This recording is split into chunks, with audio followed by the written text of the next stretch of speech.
के Gautam farmer cabinet minister, Asim बकार MIM के राष्ट्रीय प्रवक्ता, SM अशरफ जाने माने मुस्लिम स्कॉलर और वीरेंद्र सिंह जी हमारे स्टेट हेड। लेकिन मैं आपका तारुफ एक बहुत ही खास शख्सियत से कराने वाला हूं। हमारे साथ आजाद समाज पार्टी के राष्ट्रीय अध्यक्ष और नगीना से member of parliament Lok Sabha Chandrashekhar Azad इस वक्त मौजूद हैं। चंद्रशेखर जी, बहुत शुक्रिया और धन्यवाद हमें समय देने के लिए। आप महसूस कर रहे होंगे और देख रहे होंगे कि उत्तर प्रदेश में इन दिनों जातिगत संघर्ष की कई बड़ी घटनाएं हुई हैं। आप मानते हैं कि ये सामाजिक कारण है या फिर ये राजनीतिक वजहों से हो रहा है?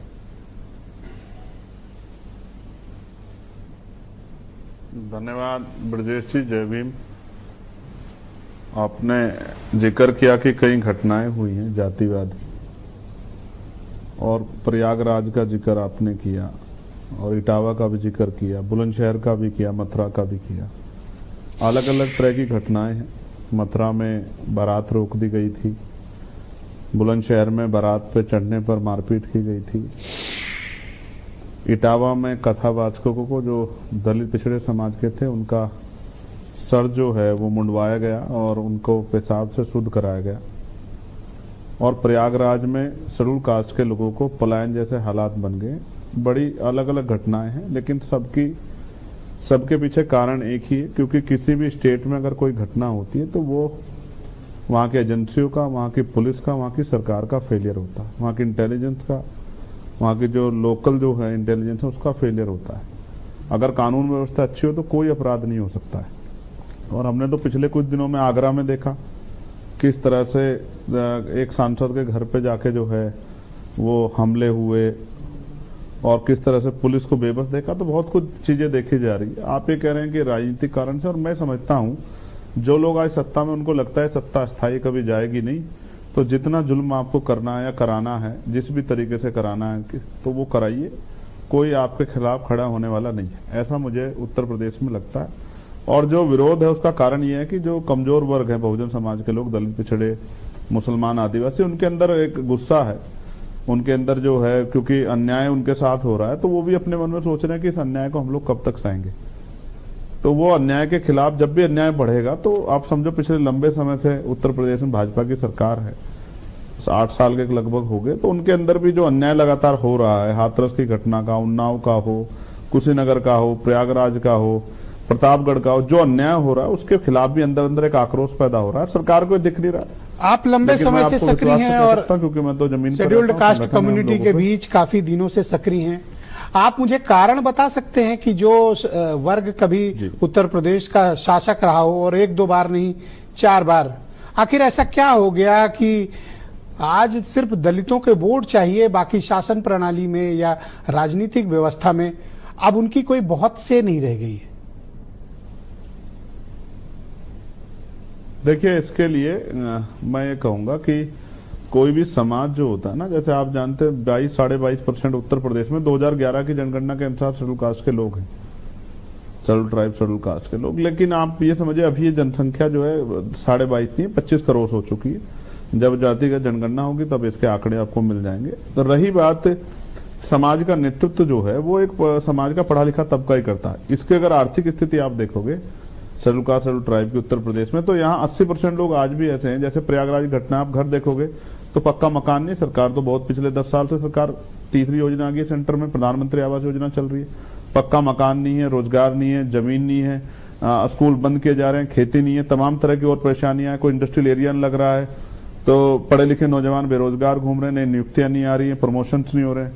तो जो समाज का जो पढ़ा लिखा तबका, जब से भारतीय जनता पार्टी सरकार उत्तर प्रदेश में आई है और सेंटर में आई है, तो जो कर्मचारी हैं, जो कर्मचारी समाज का नेतृत्व कर रहे थे, समाज को रास्ता दिखाते थे, वो कर्मचारी में थोड़ी सी उदासीनता आई है। उनको लगता है कि भाई अगर हम समाज को समझाने जाएंगे, समाज को रास्ता दिखाएंगे तो सरकार के लोग हम पे कार्रवाई करेंगे। आप ये मानते हैं कि 2012 के बाद तैयार हो पाए, खासतौर पर मोदी एरा के दौरान दलित समाज की राजनीतिक, सामाजिक और धार्मिक चेतना में बदलाव आया और उसने परंपरागत अपने समाज के नेताओं का और पार्टियों का साथ देने के बजाय उसने दूसरे राजनीतिक विकल्पों का इस्तेमाल किया। यही कारण है कि आज दलित चौराहे पे खड़ा है और भटकाव के रास्ते पर वो बटा हुआ है, जैसा मैंने डिबेट के उद्बोधन में कहा। नहीं, मैं स्पष्ट करूं आपको, कि 80-85% तबका शेड्यूल कास्ट का, शेड्यूल ट्राइब का वो है जो सुबह उठता है, मेहनत मजदूरी करता है और दिन की कमाई से अपने घर को चलाता है। और 10-15% जो नौकरी में चला गया, कोई रोजगार कर रहा है, वो उसके कंधों पर जिम्मेदारी है कि पे बैक टू सोसाइटी करके समाज का हाथ पकड़े और समाज को रास्ता दिखाए। जिसको यही नहीं पता कि देश प्रदेश में क्या चल रहा है, बेरोजगारी कितनी है, जमीन किसके पास है, उद्योग धंधे किसको पास मिल रहे हैं, उनको तो यही नहीं पता कि उनकी मुक्ति का रास्ता क्या है। जबकि बाबा साहब अम्बेडकर को तो कह के गए ना, कोई political power is the master की, इट इज द मास्टर की by which you can open each and every door of your success. तो मैं बस आपकी ही बात को आगे बढ़ा रहा हूँ। ये वही समाज है जिसको ये सब पता था कि सत्ता कैसे चलती है, वोट कैसे पड़ते। सर 4 बार मायावती मुख्यमंत्री रही, 2007 से 12 तक बहुमत की सरकार थी। इस समाज को पता है सत्ता का मायने क्या है। ये अनअवेयर लोग नहीं है, ये अवेयर कम्युनिटी हमारे उत्तर प्रदेश का दलित समाज। देन क्या ऐसा हुआ, आप मानते हैं कि उनके अंदर हिंदुत्व आ गया या विचारधारा में बदलाव आ गया? नहीं, मैं आपको स्पष्ट कर दूं, जैसा आप कह रहे हैं ना कि भाई आ क्या गया, बेसिक क्या है। जब 2012 के बाद 14 में जो परिणाम आए, जो पूर्व की पार्टी थी वो 0 पे आ गए, फिर 17 में वो और कम सीटों के तौर पे बदल गए, 17-18 के तौर पे बदल गए। फिर उसके बाद 19 में 2 दलों का जो बड़े दल थे मिलके फिर भी परिणाम बहुत अच्छे नहीं आए, 10-15 सीटें करीब आई और मतलब आप समझिए कि लगभग 65 सीटें वो हार गए। फिर उसके बाद जो है फिर 22 में रिजल्ट बहुत कम आए, एक ही सीट जीते। तो समाज कितने दिन तक इंतजार कर सकता है कि भाई हम जिसको वोट दे रहे हैं अगर शक्ति नहीं बन रही, समाज तो अपना सब कुछ दे रहा है, पूरा दे रहा है। आप देखो ना, मतलब इतने बुरे हालात में 13-14% वोट मिलने का मतलब ये है कि समाज तो अपना मैक्सिमम अपनी तरफ से कोशिश कर रहा है। लेकिन नेताओं की जो पॉलिसी है, उनके जो उस तरह के जो कोऑर्डिनेशन है या उस तरह की जो चुनावी जो है उस समय जो चीजें इंपॉर्टेंट होती है वो नहीं कर पा रहे, उस तरह के जातीय समीकरण नहीं बना पा रहे, उससे फेलियर हुआ है। तो फेलियर हुआ है तो कम्युनिटी के बीच काफी दिनों तक मैंने बात की, मेरे यहाँ पे चर्चा भी की, बात की। इन दिनों दलित समाज में एक राजनीतिक मायूसी है। आप हो या मायावती जी हो या कोई हो, उनके अंदर वो मायूसी को नहीं खत्म कर पा रहे हैं आप लोग। नहीं, मैं इस बात से असहमत हूं। मैं स्पष्ट तौर पर कहना चाहता हूं कि दलित समाज में कोई जो है मायूसी नहीं है और उनकी जो है राजनीतिक शक्ति प्राप्त करने की जो है भूख बढ़ी है। और ये हम देख रहे हैं क्योंकि हम प्रभु सम्मेलन कर रहे हैं, हमने 8 सम्मेलन कर लिए। हमें पता है कि जहां एक तरफ लोग पैसा देते हैं, गाड़ी देते हैं, खाना देते हैं, शराब देते हैं, तब लोग नहीं आते। यहाँ जो हम प्रभु सम्मेलन कर रहे हैं, जो बहुजन समाज के लोग, SC ST OBC और मुस्लिम समाज के लोग सम्मेलन कर रहे हैं, वहाँ सभा से कह के लोगों को रोका जा रहा है, कुछ लोग बाहर चले जाओ भाई, गर्मी बहुत है, नुकसान हो जाएगा, किसी को चोट लग जाएगी, किसी की तबीयत खराब हो जाएगी। ऐसा नहीं है। ये वो है जो भूखा पैसा रह के भी राजनीतिक शक्ति को समझता है, रिक्शा चलाता है, ठेली लगाता है, खेत किसी के यहाँ मजदूरी करता है, लेकिन राजनीतिक शक्ति को समझता है। लेकिन नेताओं से निराश हुआ था। अब ऐसा नहीं, ऐसा होता तो चंद्रशेखर जो है बड़ी बड़ी शक्तियों के सामने, बहुत बड़े बड़े गठबंधन के सामने मेंबर ऑफ पार्लियामेंट। अब मैं आपकी बात को ही सामने रखते हुए एक प्रश्न आपसे करता हूं। प्रयागराज की घटना पर, उपचुनाव में ब्रजेश भाई, हमने पश्चिम में प्रयागराज की घटना पर आपने देखा कि कान पकड़ के उनके वीडियो जारी किए गए, उनको गिरफ्तार करके जेल डाल दिया गया। आपका प्रयागराज की घटना पर स्टैंड क्या है? उपचुनाव जब हुआ है तो उसमें आजाद समाज पार्टी को काफी अच्छे परसेंटेज में वोट मिला है। प्लस अगर कुछ भी वोट हो जाता, जैसे कहीं मुस्लिम प्लस हो जाता या मुस्लिम बैकवर्ड प्लस हो जाता, तो परिणाम जो है वो आजाद समाज पार्टी के फेवर में आते। उत्तर प्रदेश में जैसे मीरापुर में हुआ है या उधर, और वो चुनाव भी कैसे थे जहां पुलिस डंडा लेके खड़ी थी, मुसलमानों को पीट रही थी, दलितों को पीट रही थी, जो भी वोट जो है बीजेपी खिलाफ दे रहा था उनको धमका रही थी, डरा रही थी, वो ऐसे में चुनाव हुए। अभी जो फेयर चुनाव होंगे आप देखना, त्रिस्तरीय पंचायत चुनाव। रही बात प्रयागराज की, तो आप समझो कि इस सरकार ने जो किया प्रयागराज में, आप ये देखो कि किस तरह से शेड्यूल कास्ट के लोगों के कान पकड़वाए गए। इससे पूरे देश के शेड्यूल कास्ट में, शेड्यूल ट्राइब में, बैकवर्ड में गुस्सा है। उनको लगता है कि ये अपमान किया गया जानबूझ के, जबकि मैं लगातार मांग कर रहा हूं कि इसकी सीबीआई जांच करा दो। सर, ऐसा क्या हो गया है कि मैं उस गांव में जाना चाहता हूं। प्रयागराज की घटना पर आपका पॉलिटिकल स्टैंड लोग जानना चाहते हैं। दूसरा एक आरोप ये लगते हैं कि आप कोई भी पॉलिटिकल लड़ाई को लॉजिकल कंक्लूजन के तक नहीं पहुंचा पाते हैं। बहुजन समाज पार्टी के लीडर्स ये आरोप लगाते हैं कि आप उनके खिलाफ मुकदमे कराकर, निर्दोष युवाओं को जेल भिजवाकर, एफआईआर कराकर आप दिल्ली चले जाते हैं और बाद में भुगतना उनको पड़ता है। प्रयागराज हो या पश्चिम उत्तर प्रदेश की घटनाएं इसका बहुत उदाहरण है और आपको इसकी स्पष्टता देनी चाहिए। बिल्कुल देनी चाहिए।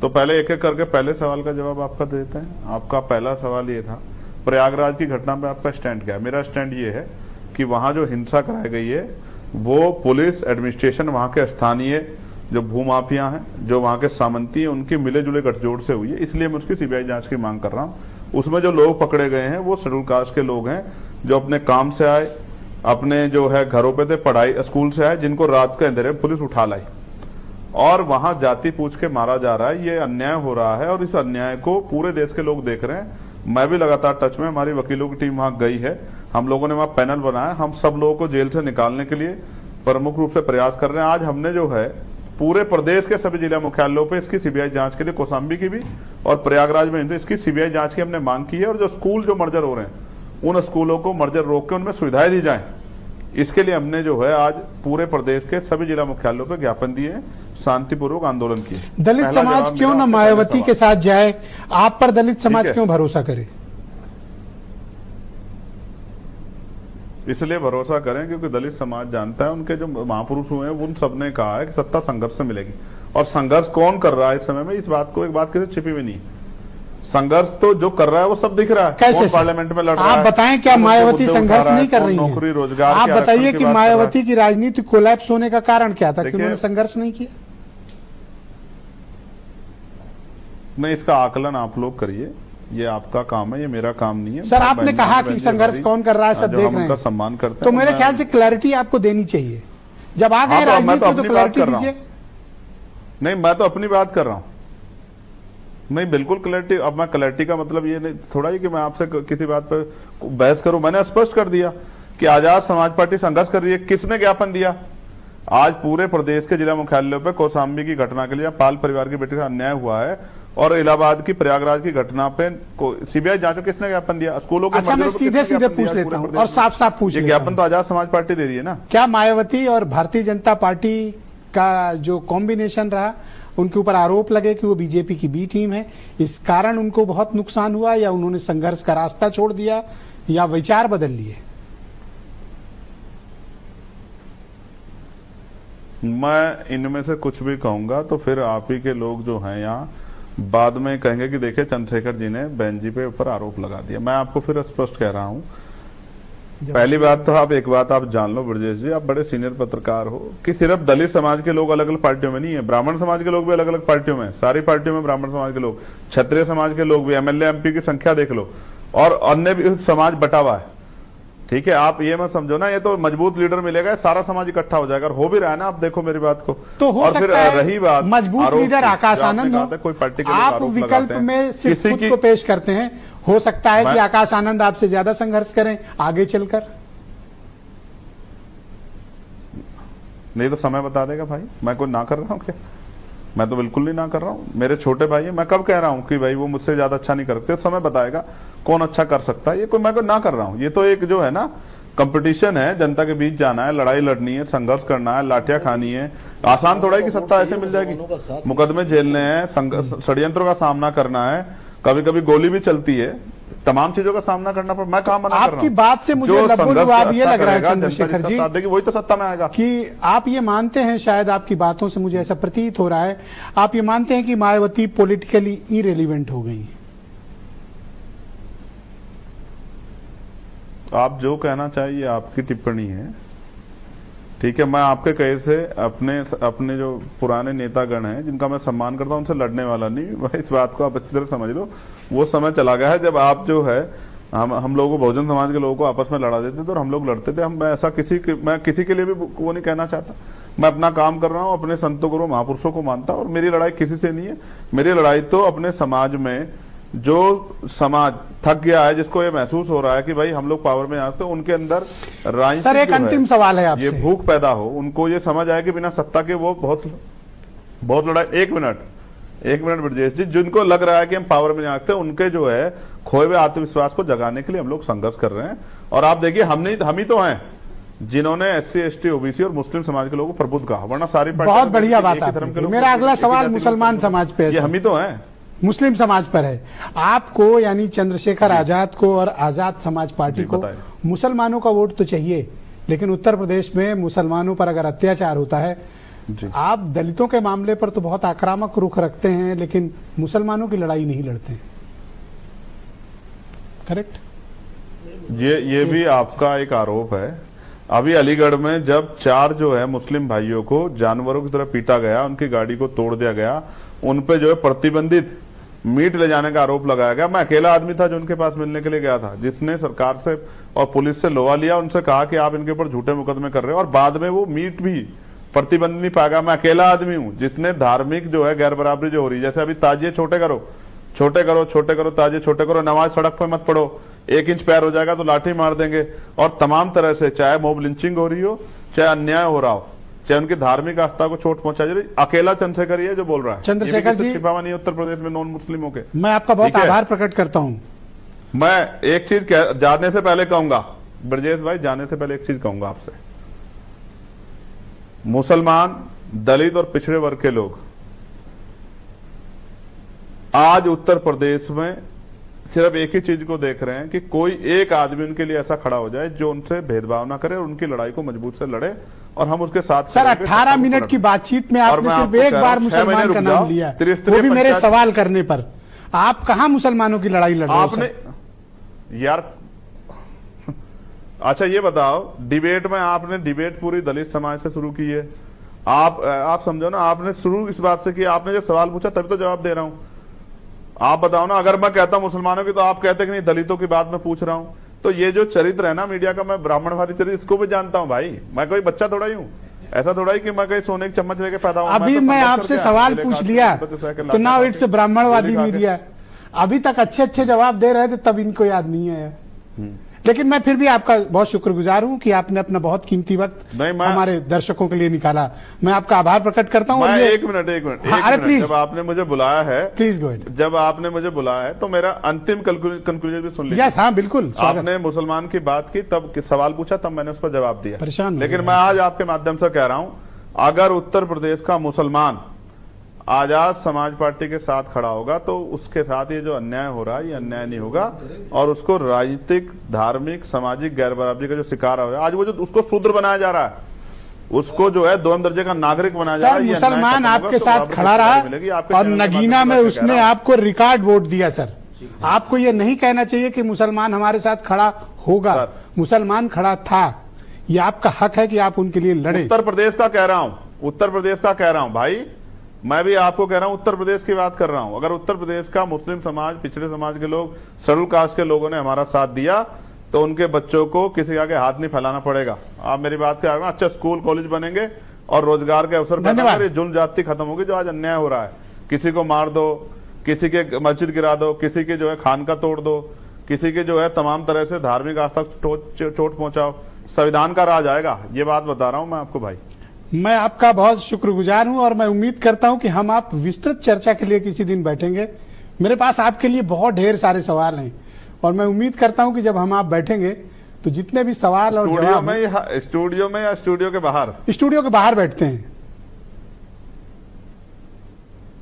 और मैं आपके यहाँ आता हूँ, आपके घर पे आता हूँ और वहीं आपका इंटरव्यू बाहर बैठेंगे तो स्टूडियो के बाहर वाले जवाब मैं आपके घर आकर आपका इंटरव्यू करूंगा। धन्यवाद आपका, आइए। बहुत शुक्रिया, बहुत धन्यवाद आपका, आइए। बहुत बहुत धन्यवाद, आभार आपका। जय भीम, नमस्कार, बहुत शुक्रिया आपका।